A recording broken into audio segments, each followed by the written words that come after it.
Last time ಕೂಡ ಹೇಳಲಿಲ್ಲ ಅಂತಂದ್ರೆ ಅದೇ ಇಟ್ ಈಸ್ ಲೀಗಲ್ ಇಶ್ಯೂ ಅಲ್ವಾ. ಅಫ್ಕೋರ್ಸ್ ಎಲ್ರಿಗೂ ಬೇಜಾರು ಇದ್ದೇ ಇದೆ, ಇಡೀ ಇಂಡಸ್ಟ್ರಿಗೆ ಬೇಜಾರಿದೆ ಈ ಥರ ಒಂದು ಸನ್ನಿವೇಶ, ಈ ಥರ ಒಂದು ಸಿಚುವೇಶನ್ ಹೀಗೆ ಕ್ರಿಯೇಟ್ ಆಗಿರೋದು.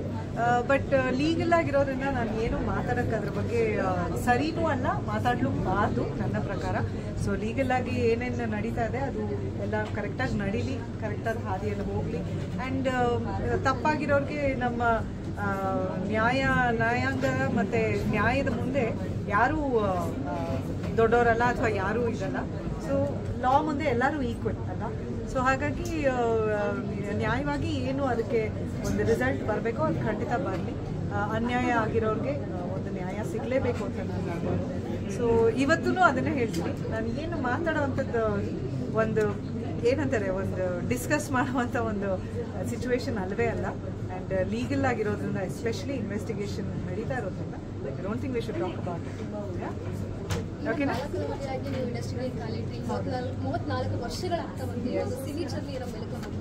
ಓ ಮೈ ಗಾಡ್, ತುಂಬ ದೊಡ್ಡ ಡೀಪ್ ಕ್ವೆಶ್ಚನ್ ಅದು. ನಾನು ಆಗಲೇ ವೇದಿಕೆ ಮೇಲೂ ಹೇಳಿದೆ, 1999 ಸೆಪ್ಟೆಂಬರ್ 19ನೇ ತಾರೀಕು ಹೃದಯ ರಿಲೀಸ್ ಆಗಿದ್ದು. ಸೊ ಈ ವರ್ಷಕ್ಕೆ ಸೆಪ್ಟೆಂಬರ್ ಬಂದರೆ ನಾನು ಚಿತ್ರರಂಗಕ್ಕೆ ನಾಯಕ ನಟಿಯಾಗಿ ಬಂದು 25 ವರ್ಷ ಆಗುತ್ತೆ. ಆದರೆ ನಾನು ಮೊದಲನೇ ಬಾರಿ ನನ್ನ ತಾಯಿ ನನಗೆ ಬಣ್ಣ ಹಚ್ಚಿಸಿ ಕ್ಯಾಮ್ರಾ ಮುಂದೆ ಆ್ಯಕ್ಟ್ ಮಾಡಿಸಿದಾಗ ನನಗೆ 7 ವರ್ಷ ವಯಸ್ಸು. ಸೊ ನೀವು ಹೇಳಿದ ನಿಟ್ಟಿನಲ್ಲಿ ನೋಡಿದ್ರೆ ಆಲ್ಮೋಸ್ಟ್ 34 ವರ್ಷ 35 ವರ್ಷ ಆಯಿತು ನಾನು ಮೇಕಪ್ ಹಾಕಕ್ಕೆ ಶುರು ಮಾಡಿ. ಸೊ ಖಂಡಿತ ತುಂಬ ಖುಷಿ ಆಗುತ್ತಮ್ಮ. ಒಂದೇ ಒಂದು ಸಿಂಪಲ್ ವಾಕ್ಯದಲ್ಲಿ ಹೇಳಬೇಕು ಅಂದರೆ ನಾನು ತುಂಬ ಪುಣ್ಯ ಮಾಡಿದ್ದೆ, ನನ್ನ ಸೌಭಾಗ್ಯ. ಅದು ಎಲ್ಲ ಕನ್ನಡಿಗರ ಮನಸ್ಸಿನಲ್ಲಿ ಹೃದಯದಲ್ಲಿ ನನಗೊಂದು ಸ್ಥಾನ ಇದೆ.